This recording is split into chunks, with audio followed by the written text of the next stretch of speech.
The future of video games arrives here on TurboGrafx in 1989, and it's shiny indeed. Let's talk about the Turbo CD on lucky episode 13 of TurboWorks.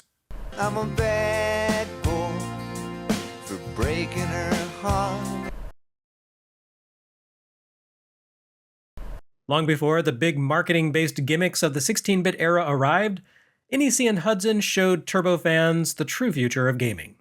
It had nothing to do with blast processing or Mode 7 gimmicks, and everything to do with inexpensive optical media. That's right, the CD-ROM has arrived in the world of video gaming, and nothing will ever be the same again. Or, well, eventually it will never be the same again. Here at the outset, though, CDs are more of a curiosity than anything. A curiosity for people with very, very deep pockets and a forgiving nature. These days, when you hear anything about the early history of games on CD-ROM, it usually involves one of two things. First, home computers and early standout titles like Myst, whose graphical demands meant that they relied on the storage capacity of the compact disc format. Secondly, and probably more commonly, you hear about the console drama between the two primary forces behind the invention of the CD in the first place: Sony and Philips. You know the story. Sony and Nintendo developed a CD-based add-on for the Super NES, only for Nintendo to get cold feet about ceding so much control over their platform to another party, and backed out at the last second. They teamed up with the other CD guys, Philips, which amounted to licensing a few questionable Mario and Zelda spin-offs for the CDI multimedia system. Excuse me, princess. In response, Sony went and conquered the video games industry with their own standalone disc-based system, the PlayStation. And none of those were pioneers like the TurboGrafx CD. Heck, the whole Super NES PlayStation add-on thing might never even have been conceived if not for Hudson and NEC's groundbreaking foray into that space with the TurboGrafx CD add-on. Disc-based gaming began here on TurboGrafx 16, just a few short months after the 16-bit generation first arrived in America. That's pretty amazing to think about. And it's also a little poignant at this particular moment in time, too, seeing as how Sony has announced that disc-based PlayStation releases will come to an end in 2028. You know, the TurboGrafx CD debuted in December 1989, but it first launched in Japan as the PC Engine CD-ROM a year before making it to the US in December of 1988. That means disc-based gaming will have had a 40-year run, which honestly is a pretty impressive legacy. That means it's 10 times more durable than the Confederacy, and 10 times cooler. And technically, I suppose Xbox may still continue to see disc releases after the PlayStation assembly line shut down, but that feels more like a rounding error at this point. And look at the legacy that the TurboGrafx CD kicked off. The interesting variants of gaming disc tech. PlayStation black discs, Saturn's video CDs, Dreamcast's GD-ROMs, GameCube's tragic half-size discs, DVDs, and the doomed HD DVD format, Sony's courageous yet misbegotten UMDs, and finally, Blu-rays. It all began here with a pricey, premium TurboGrafx 16 add-on of questionable utility. Despite the dicey value proposition it represented, the TurboGrafx CD is very interesting. When it first arrived, it was the first proper console add-on to have shipped in the US in half a decade, the most recent having been the disastrous Coleco Atom. The Turbo CD add-on was a far more impressive device than that. The unit plugged into the expansion port on the backside of the TurboGrafx 16 console, the same port that connected to the Turbo Booster video adapter. The Turbo Booster upgraded the system's video output options from crappy RF to pretty okay composite. The Turbo CD made the Turbo Booster moot, since it also had composite output capabilities in addition to everything else it brought to the console. The TurboGrafx CD add-on also mooted the more advanced Turbo Booster Plus, which in addition to composite video incorporated a hardware-based save feature for games that supported it. The TurboGrafx CD had its own integrated memory in addition to composite out. The add-on actually consisted of two components. The Turbo CD hardware itself was a small CD player that sat in a plastic dock, which contained the connectors to the console. You could disengage the drive from the dock and use it as a portable music player, With an MSRP of $400, the Turbo CD wasn't cheap, but its dual functionality meant that, as gadgets go, it offered impressive versatility and wasn't actually a bad deal. Mid-range Sony Discmans sold for about $400 in 1989, and those things certainly couldn't play Turbo CD games. And the Turbo CD addressed a real, meaningful, technical concern that had long limited console games: the issue of storage space. We've already seen a few instances where limited data capacity has had a real impact on TurboGrafx games. R-Type shipped on 2 HuCards in Japan, and Moto Rotor was a pathetic barebones release in its PC Engine incarnation. This was nothing new. Look back through the history of games before the TurboGrafx CD, and you'll see a constant back and forth between creative ambition and storage limitations. Remember when Atari Inc. decided to pinch pennies by starving their home conversion of the world's most popular arcade game of storage capacity, paving the way for one of the most disappointing console releases of all time? Remember how practically every console to this point had promised some sort of alternate storage option, be it diskette or tape cassette, in order to shore up the meager capacity of ROM cartridges? Remember how Nintendo pinned its hopes on a high-capacity diskette add-on, only to abandon it when its storage size was eclipsed by expanded cartridges? And how NES games grew in price over the course of that console's lifetime, from an average of $22 at launch to $50 or $60 in the end, because bigger ROMs cost so much more? Cartridges have always been a compromised format. They offer durability and rapid access speeds at the cost of, well, cost and restricted storage space. With the Turbo CD, Hudson and NEC aimed to address that. The pair had designed the turbo chip format to max out at 1 megabyte. Not really a lot of storage space once you started working to the graphical expectations of the 16-bit era. A handful of late PC Engine releases, most notably Street Fighter II, exceeded the format's limitations by shipping on oversized cards that used an NES-like memory management scheme to enable memory paging. But nearly all chip-based games existed within the cramped confines of the basic format. By contrast, early CD-ROMs could hold hundreds of megabytes of info, which is to say, a single CD-ROM could contain all 100 or so US turbo chip releases and still have room left over for the Redbook audio of an entire LP record. This was a revolution for games and computing, a format with all the storage space any developer could ever reasonably need, with comparable manufacturing costs to a cartridge, and no need to worry about heat or magnets erasing the data. And NEC and Hudson led the way for the rest of the industry. Although development on the compact disc format had begun in the 1970s, the tech had only been available for public use since 1982. And even then, adoption of the format only really began to pick up in the late 1980s, as the price of players and discs began to ease down, evolving from a treat for obsessive rich people into something that a typical household could afford to purchase, albeit as a significant long-term investment. Likewise, the computer data-focused version of the CD, CD-ROM, debuted in 1985 and had only just begun to enter the realm of practical add-on a few years later.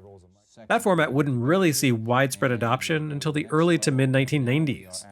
In other words, Turbo CD sat at the absolute cutting edge of technology. And again, it was priced as such. The TurboGrafx 16 retailed for $199, and the CD add-on cost an additional $399, twice the price of the base console. More than twice the price, really, when you consider the fact that NEC offered a $50 rebate to new TurboGrafx console owners for the 1989 holiday season. And what did this add-on do for that price, precisely? Well, a lot, actually. Obviously, the Turbo CD expanded the potential size of game ROMs to an effectively infinite degree. Now, that would eventually not be the case for CD-ROM once games moved into 3D and began to incorporate lots of full-motion video. But for the technological spec at which TurboGrafx 16 games were created, it's hard to imagine what a game that actually filled the entire CD with TurboGrafx 16 grade, two-dimensional 16-bit graphical assets and code would even be. The most obvious answer for what to do with all that space, especially on a system lacking true video playback features, would be audio playback. To the empty abyss of infinite isolation. How could such a land of promise simply vanish from the face of the planet. Compact discs have the ability to divide up their contents for different purposes, including computer code, video streams, and high-end audio. These features were defined at the outset according to different color-coded technical documents, which is where terms like Red Book and Yellow Book come from. They call back to their original resource documents, which were filed in literal color-coded publications. By far the most famous of these, Red Book, defines the primary use case for CDs, which is to say 16-bit stereo audio recordings. Turbo CD discs had the ability to portion out some of their space for Red Book audio, while also reserving a set amount of space for CD-ROM functions. And that's largely the value proposition behind the Turbo CD. You generally saw games that either simply had greater graphical variety and volume than a chip release, or else games that could have fit perfectly well on a chip but streamed studio music and voice recordings off of the disc while you played. Despite the additional power and storage space that the add-on provided for the console, it did suffer from a few noteworthy limitations. Needless to say, games didn't load from disk anywhere near as quickly as from chips, especially on launch units. As a pioneering piece of consumer tech, the TurboGrafx CD unsurprisingly contained only a single-speed drive. Games took longer to launch, and players often had to deal with significant pauses between levels or sections of the game as the drive spun up to load more data into RAM, and that was the peripheral's other bottleneck. Standard Turbo CD unit contained an additional 64 kilobytes of RAM.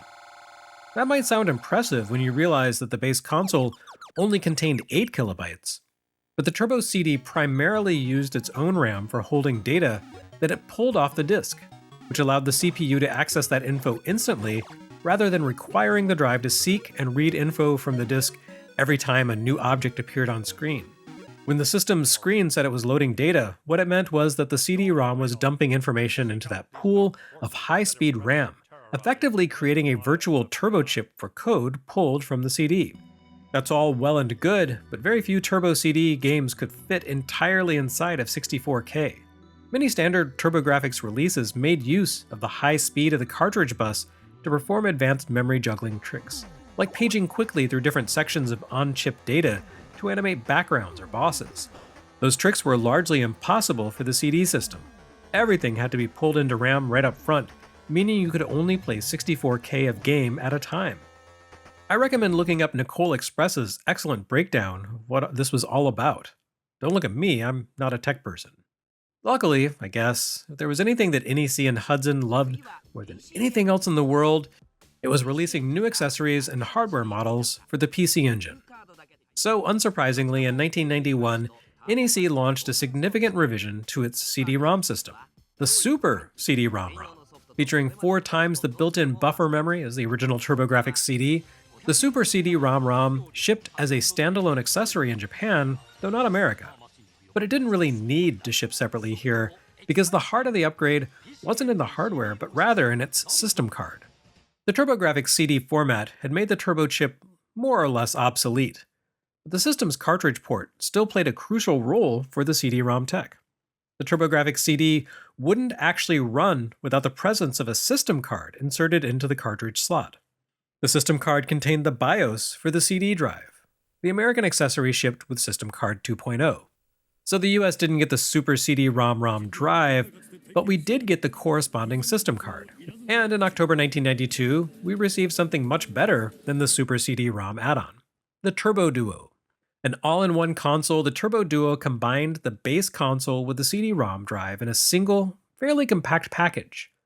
Unlike the TurboGrafx 16 itself, which NEC retooled into a bloated beast of a console for the US, the Turbo Duo looked exactly like its Japanese counterpart, aside from being molded in charcoal gray plastic rather than white. While probably a case of too little too late, the Turbo Duo went a long way toward addressing complaints about the platform's excessive cost. The American unit sold for $299 and came with a ton of games, including Ys Book 1 and 2. Capable of playing both chip-based and disk-based games, the Duo offered a ton of advantages over the older TurboGrafx Turbo CD combo and very few drawbacks. Okay, so you couldn't take the CD unit with you to listen to on the bus, and you had to buy new accessories to fit the smaller controller port. But you had the sleekest looking console ever sold to that point in history, so it was hard to complain. Japan did receive one final iteration of the CD-ROM with the incredibly powerful arcade card. The arcade card updated the disk RAM pool to a remarkable 2 megabytes, which is 8 times the memory available for the Super CD-ROM and 32 times that of the basic Turbo CD. However, it shipped in Japan in March 1994, by which point the American TurboGrafx 16 platform was wheezing its way toward a muted retirement 2 months later. Not that we really missed out on much, only a dozen games ever shipped that required the arcade card. Sure, that's more than they made for SuperGrafx, but it's still hardly anything to build a business around. More notable were all the CD-ROM and Super CD-ROM games that didn't reach the US. By my count, 45 games were officially released on disc for the American Turbo family, while about 9 times that many shipped in Japan. By contrast, they localized about a third of the Japanese HuCard releases. That speaks strongly to the popularity of the system, and particularly the CD-ROM add-on in Japan, and to its meager performance in the US. Oh well.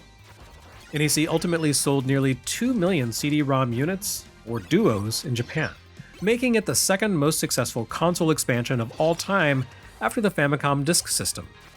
The CD-ROM library embraced the multimedia era pretty hard, bringing the system closer in nature to a computer platform than had ever been seen for a pure console before, at least in terms of releases that were not traditional video games.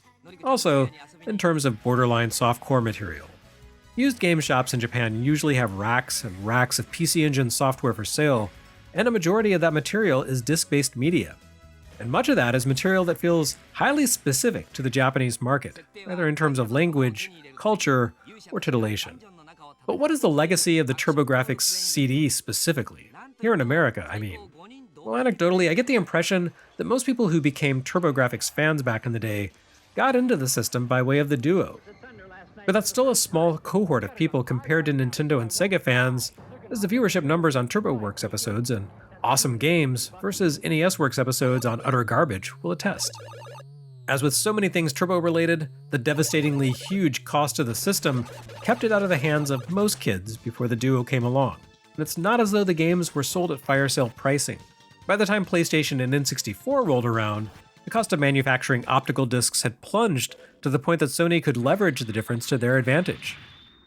Early on, though, discs didn't really benefit from economy of scale because there were so few being sold, so Turbo CD games cost just as much as Turbo chip games. Not a lot of people owned a Turbo CD or even the Turbo Duo, and the platform didn't really have that many games for it. But do you know what it did have? An unspeakable degree of cutting-edge cool. The TurboGrafx CD certainly wasn't for everyone, with its high entry cost and small limited library. The system's sales bore this out, but those who were fortunate enough to have access to the Turbo CD enjoyed a taste of gaming's future. Within half a decade, CD-ROM would become the default format for game distribution, for consoles and PCs alike. Turbo CD software in America didn't do that much to revolutionize game design, but you can't deny that listening to a hard rock arrangement of Yuzo Koshiro's Ys soundtrack, or hearing voiced dialogue in Cosmic Fantasy II felt pretty breathtaking at the time.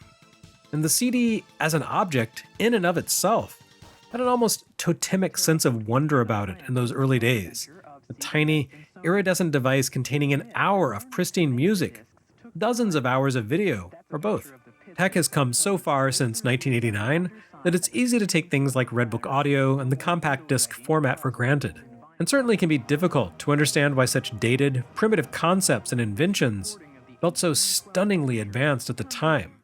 I don't know, I feel like those who didn't experience the 1980s for themselves and never marveled at the CD as the shape of the future can still understand why TurboGrafx CD is so important in the annals of video game history, and why those who coveted those sleek, silvery discs are so disappointed at the prospect of physical media vanishing forever.